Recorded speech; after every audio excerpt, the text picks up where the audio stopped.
좋아요와 구독하기는 사랑입니다. 네, 안녕하십니까. 2019년 5월 10일 고품격 부동산 토크쇼 부동산 별별서에 오신 여러분을 환영합니다. 다섯 번째 이야기 간단하게 전해드리겠습니다. 반포자이 이야기인데요. 뭐 좀 현실하고 안 맞는다라는 얘기도 있으시겠지만 부동산 시장에 대해 어떤 생각들을 갖고 있는지를 보시는데 좋은 자료인 것 같아서 제가 간단하게 준비를 했습니다. 반포자이 주민들한테 물어봤더니 보유세 올라도 안 판대요. 네, 그게 핵심입니다. 자, 여기 사람들은 재산세, 종부세 올라도 감당 안 된다고 집 파는 사람은 없습니다. 올해 공시가격이 급등하여 보유세가 50% 가까이 뛰는 대표 단지 반포자이 이야기인데요. 84제곱미터의 아파트에 보유세가 225만 원이 올라서요. 결국은 740만 원이 됐고요. 공시가격이 올라가지 않는다 하더라도 매년 5%씩 비율이 올라가면서 2022년까지 공정시장가액 비율이 100%가 적용이 돼서 보유세가 지속적으로 꾸준히 계속 올라갈 것으로 예상이 되고 있는 가운데 실제 부담이 굉장히 많이 느껴진다라고 얘기했습니다만 실제 현장에 살고 있는 분들은 매물을 팔지 않겠다. 다시 얘기하면 시장에 매물은 나오지 않을 것이다 라는 얘기가 지금 솔솔 나오고 있습니다. 또 한편으로는 인근에 추진되고 있는 재건축 단지들이 신축 아파트로 공급이 되게 되면 거기에 대한 동반 상승의 호재 이런 것들도 기대하는 것 같고요. 그리고 또 부동산 시장 자체가 얼어붙었다가 살짝 미동화해서 움직이는 것들을 보이니까 그런 부분들에 대한 기대감, 그리고 또 양도소득세가 너무 많이 부담을 해야 되는 상황이라서 양도소득세 부담 때문에 집을 못 파는 이런 문제들 때문에 결국은 수요가 공급이 맞아 떨어져야 거래도 생기고 거기에 따라서 뭔가 가격도 형성이 되고 하는데요. 지금 보면 재개발 재건축도 막았죠. 기존 아파트 양도세 때문에 막았죠. 이거는 가격이 떨어질 가능성은 거의 없고 올라갈 기회만 있는 거 아닌가. 거기다 또 재산세 같은 보유세에 대한 부담도 미친 듯이 올렸어야 되는데 그것도 아니고 이렇게 하면 또 욕먹을래나? 네, 그래도 어쨌든 그런 부분 때문에 시장에 공급이 안 나오면 되려 수요는 좀 받쳐주는데 공급이 안 나오는 부분 때문에 가격을 끌어올릴 가능성이 올라가는 거 아닌가라는 우려를 하게 되는데요. 일단은 매물이 나와서 수급이 좀 돌까요? 현재 상황에서 어떻게 보세요? 지금 반포자이가 좋은 게 뭐 예전에 한 25억 얘기 나왔던 걸로 기억하는데 네네. 뭐 좀 빠졌겠죠. 다시 회복하는 중이겠죠. 그렇죠. 반포자이 50억이면 50억 갈까요? 100억 갈까요? 글쎄요. 언젠가 가겠죠. 언젠가 가겠죠. 네, 언젠가 네. 가겠죠. 네. 그게 내년에는 안 갈 수도 있을 거 아니에요. 그렇죠. 내년에 안 가겠죠. 네. 뭐 안 갈 그러니까 부동산 가격이 싸다 네. 비싸다는 네. 상대적인 것 같아요. 시간에 따라서 어떤 시점에 따라서 다른 것 같은데, 그러니까 참 이 어려운 얘기인데요. 어디까지 더 올라갈지는 모르겠습니다. 공급이 없으니까 계속 올라갈 거다. 뭐 1,000억 간다는 얘기예요? 50억 간다는 얘기예요? 그러니까 그 판단은 그거는 알 수가 사실 없는 부분이고요.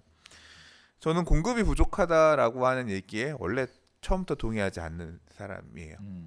아니었어요. 왜냐하면 앞으로는 공급이 부족할 수 있어요. 10년 후, 15년 후 이런 때에는. 왜냐하면 90년대산 아파트들 이런 애들은 재건축하기가 물리적으로 어려운 경우들이 많이 있기 때문에 80년대 재건축들이 얼추 마무리가 되면 그 다음부터는 부족할 수 있어요. 부족할 거라고 생각해요. 근데 지금은 아니에요. 왜냐하면 저는 태어나서 강남에 이렇게 좋은 새 아파트 물량이 많은 적을 본 적이 없어요. 강남이 만들어지고 나서 재건축 사업이 본격적으로 추진된 게 2000년대 초중반입니다. 그래서 재건축을 통해서 새 아파트가 들어가기 시작한 게 2000년대 중후반부터란 말이에요. 그리고 그때 추진했던 애들이 대부분 멈춰섰다가 지금 다 밀어내기 하듯이 밀어내고 있고요. 그래서 강남 안에 물론 이제 뭐 압구정이라든가 이제 큰 매머드 단지들 아직 지금 큰 블럭들 몇 개가 남긴 했지만 사실 이번 텀에 대부분 상당 부분 마무리가 되고요. 그 물량들이 앞으로 공급이 될 예정이거든요.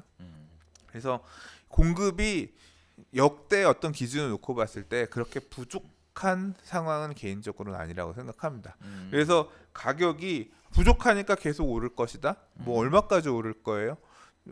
그 물량들이 나오면서 그러니까 아까 지금 현금을 얼마 들고 있는 사람, 현금 들고 있는 사람이 얼마나 많을 거냐 얘기를 하셨잖아요. 그렇죠. 그 사람들이 언제까지 그 지금 물량들 지금 앞으로 나올 애들 얼마나 더 받아 먹어줄 수 있을 것인가, 시장의 에너지들, 수요 에너지들이 있을 것인가 봐야 되기 때문에 지금 뭐 계속 올라갈 것이다라는 부분에 저는 베팅하지는 못하겠고요.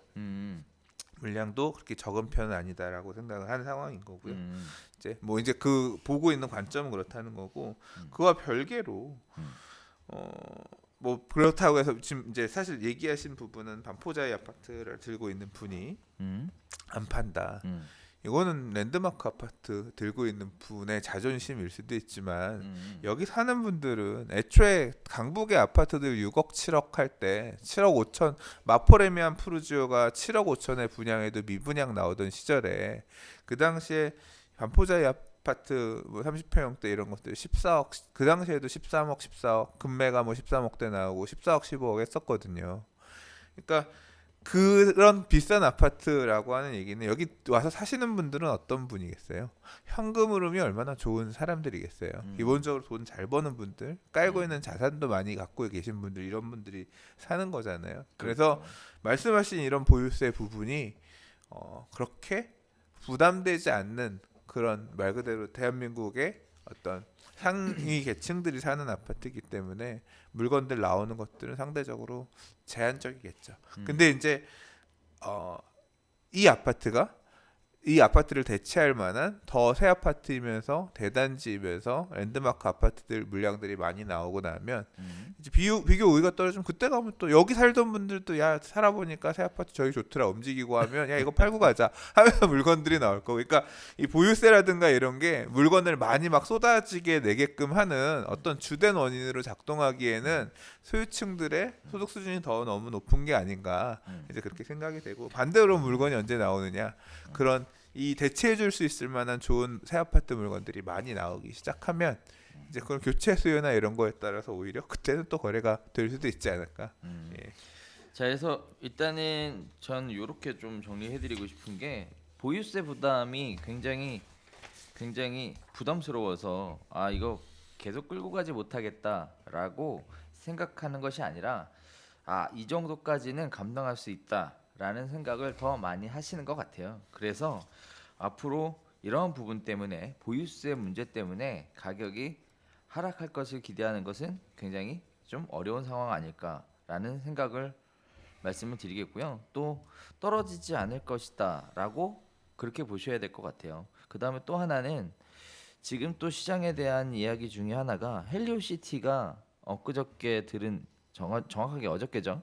어제 들은 이야기에 의하면 98%가 입주를 끝냈어요. 그래서 헬리오시티에 대한 부분이 해소가 됐기 때문에 시장에 당분간 또 공급이 약간 좀 문제가 생길 것이다라고 보여지고 있는 가운데 새로운 대마가 하나 뜨겁게 움직이고 있는 게 고덕 재건축. 강동 이제 입주 시작하죠. 그렇죠. 네, 네. 이게 움직이고 있습니다. 그래서 정작 대장들은 지금 현재 힘을 못 쓰고 있는 상황이고요.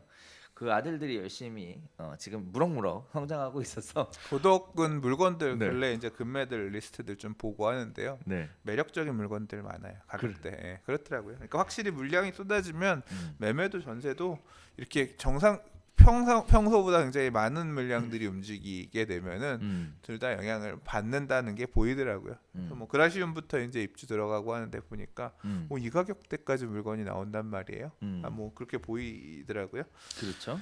그리고 약간 좀 추가하면 보유세 부분은 그래요. 그러니까 이 지금 그런 그 강남의 인기 재건축을 통해서 지은 새 아파트 이제 벌써 이제 새 아파트라고 하기에 연차가 있네요.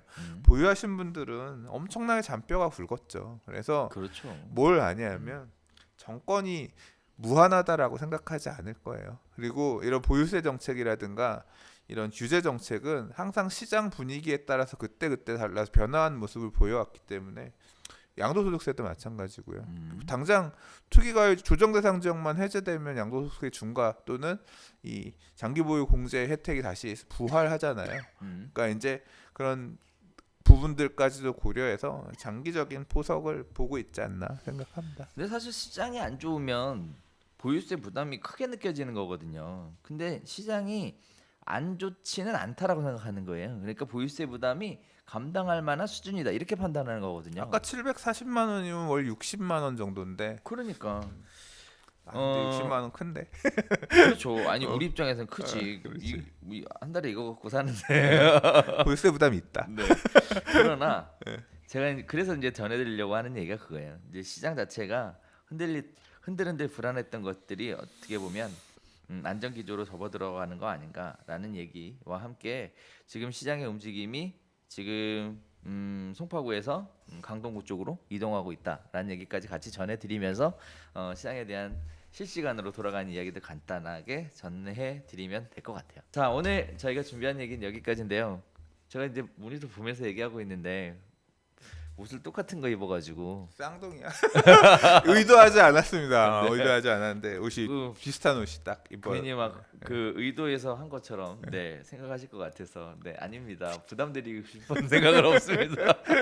자, 저희가 준비한 소식은 여기서 인사드리도록 하겠고요. 저희는 다음 주에 새로운 소식 가지고 다시 찾아뵙도록 하겠습니다. 감사합니다.